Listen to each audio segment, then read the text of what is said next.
it's Doris from Aldi Books, and I am going to do the mid-year freakout tag. I was tagged by Mel from Mel's Bookland Adventures. Thank you, Mel. I will link her below, as well as the original creator and the questions, because I'm going to copy and paste Mel's write-up.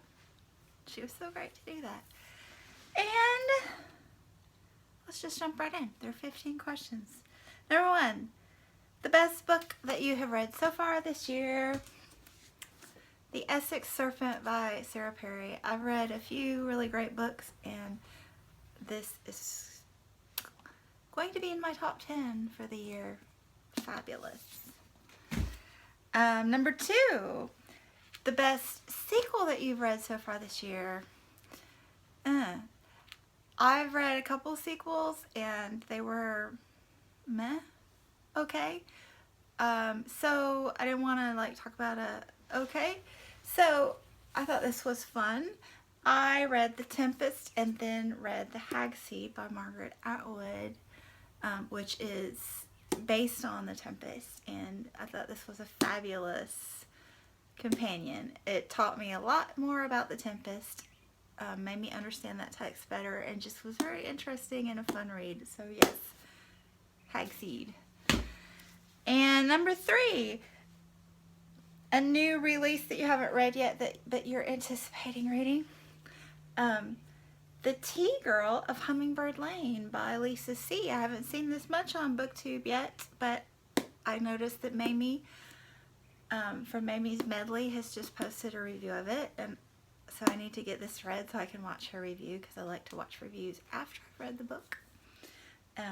Yeah, but I think this one might be pretty good. It looks intense.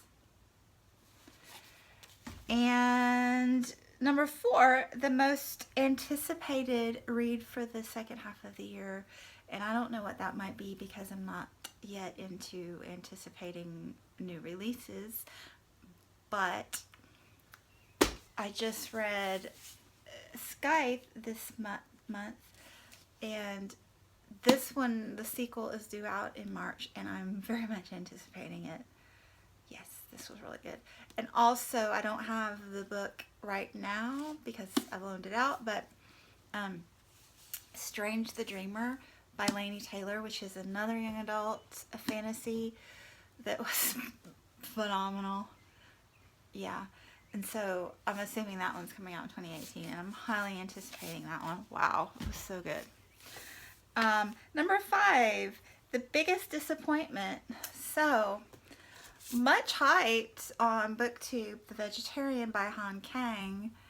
Didn't like it at all. I had to pull this one from my unhaul stack to show you.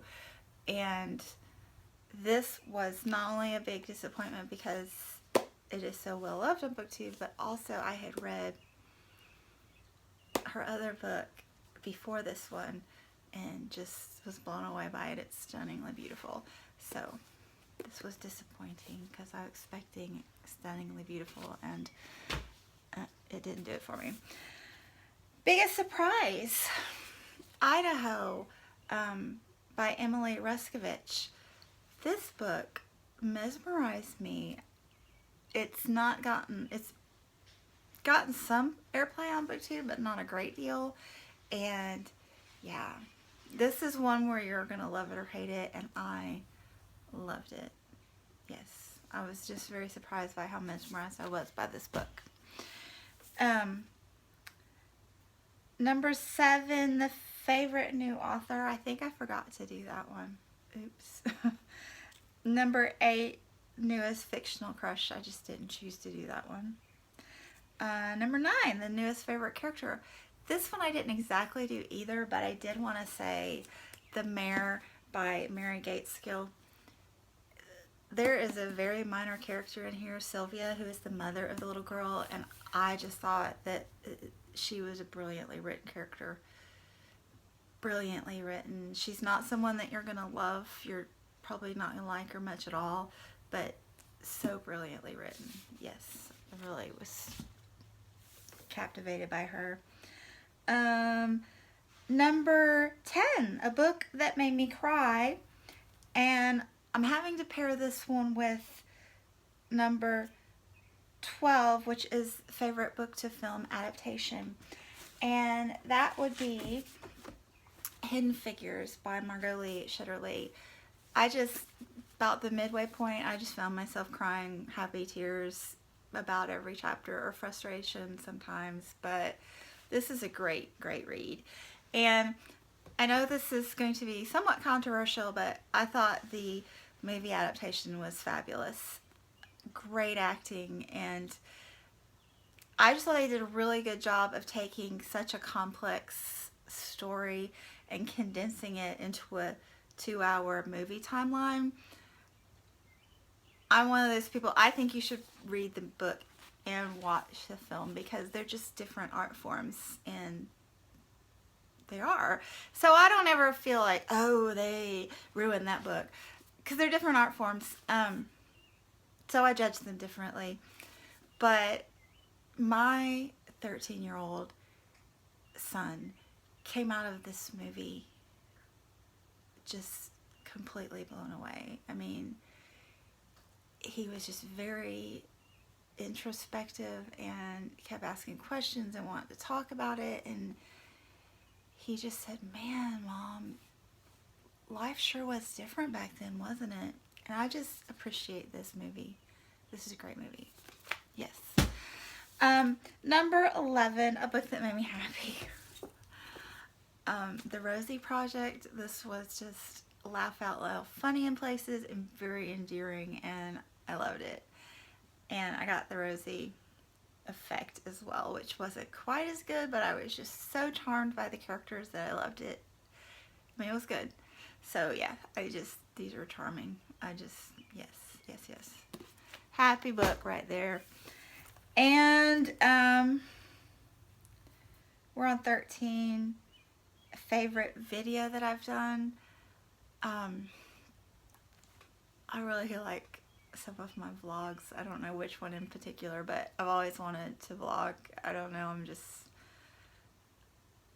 I like real people, so I like vlogs. So I've always wanted to vlog, but on my crafty channel, I've never shown my face, and I was intimidated by it. But when I decided I wanted to do booktube and I just had to suck it up and show my face, then I kind of got over that hurdle, and now, oh, I can vlog because I can show my face. So I like vlogs a lot.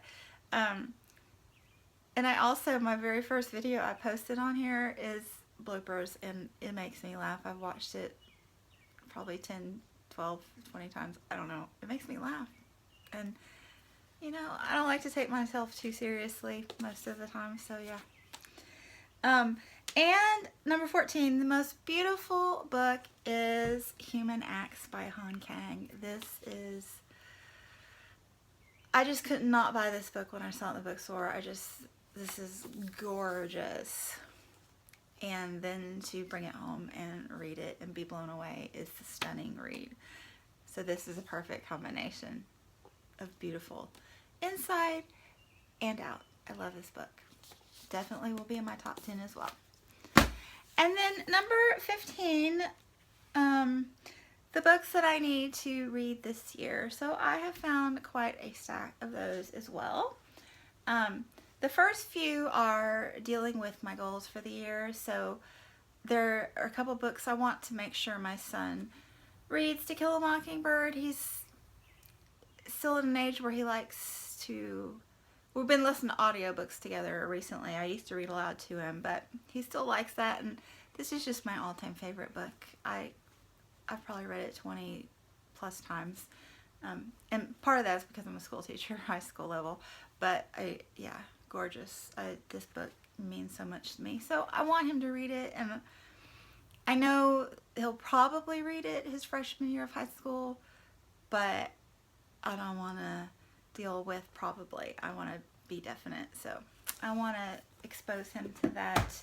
And also we are on the Rick Yancey series, the Fifth Wave, the third book in that series, which I can't remember the name of it at the moment, but we need to listen to that one as well.